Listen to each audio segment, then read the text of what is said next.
Market clearly गिर रहा है, ना ऊपर चढ़ रहा है। ये सुस्ती है, डर है, झिझक है या बोरियत है, क्या है? देखिए, लैक ऑफ इंटरेस्ट है और उसकी वजह ये है कि कुछ रीजन्स ऐसे जो बढ़ने नहीं दे रहे हैं, कुछ रीजन ऐसे जो घटने नहीं दे रहे हैं।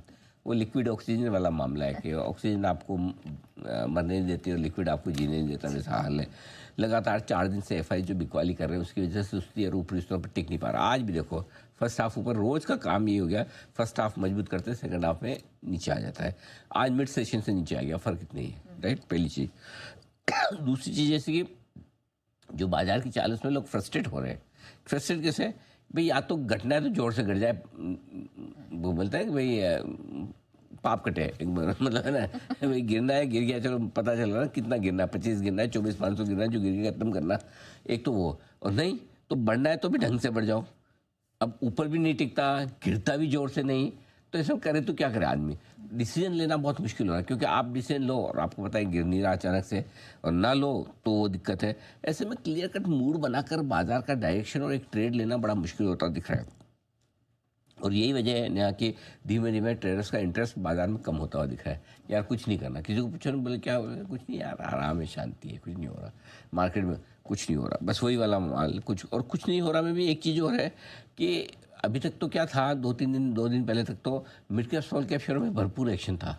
वहाँ पे चलो स्टॉक अभी भी है, ऐसा नहीं कि नहीं है, बिल्कुल ख़त्म हो गया हो, ऐसा नहीं है, लेकिन कम होते जा रहे हैं। वहाँ पर भी अगर समझो रोज़ आपको 3 दिन पहले 500-700 शेयर ऐसे होंगे जिनमें रोज एक्शन होता दिखा, अब वो लिस्ट घट के 200 शेयरों पे आ गई, तो अब बाकी शेयर वापस सुस्त हो गए। तो अभी एक्चुअली मुझे लगता है कि लैक ऑफ इंटरेस्ट है, लोग इंतज़ार कर रहे हैं कि बाजार एक डायरेक्शनल मूव ले ले।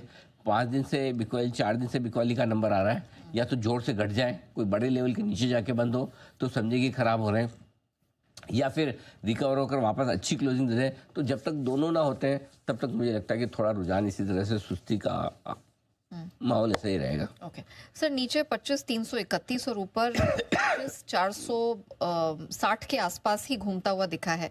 25,300 के नीचे क्लोजिंग होने का खतरा कितना ज्यादा है, और क्या वाकई में ये बहुत डेंजर सिग्नल होगा? देखो, पहली चीज तो ये नेहा कि कल के मुकाबले में आज निफ्टी ने लोअर हाइज बनाए। कल का लो था 25,384 का, आज का 25,331, मतलब अच्छे से तोड़ा है। कल का हाई था 25,587 का, आज 25,458 का, यानी अच्छे से हम लोअर लो बनाए।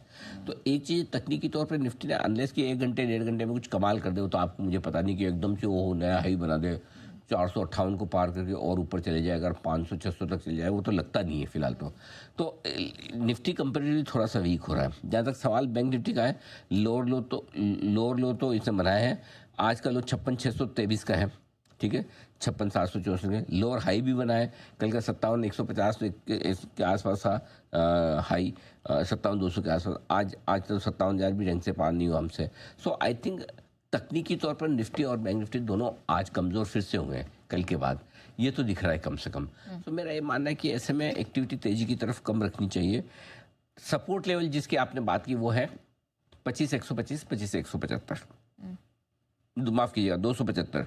ये मजबूत सपोर्ट है, और ऊपर में 25,450, 25,550 की रेंज में आपको रुकता हुआ दिखेगा निफ्टी। अब आइए बैंक निफ्टी, 56,425, 56,625, सुबह भी यही रेंज दी थी, आज का लो 56,632 का है। एग्जैक्टली उसी को टेस्ट करके वापस ऊपर आया है। ऊपर में 57,000, 57,200 ऊपरी रेंज है जिस पर आपको फोकस करना है, ये आपके लिए क्लियर कट।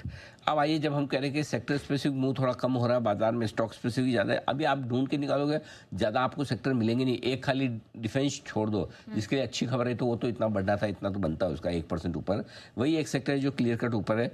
थोड़ी बहुत खरीदारी आपकी IT फार्मा में चल रही है, अदरवाइज कोई खास ऐसे बढ़ने वाली शेयर भी नहीं है।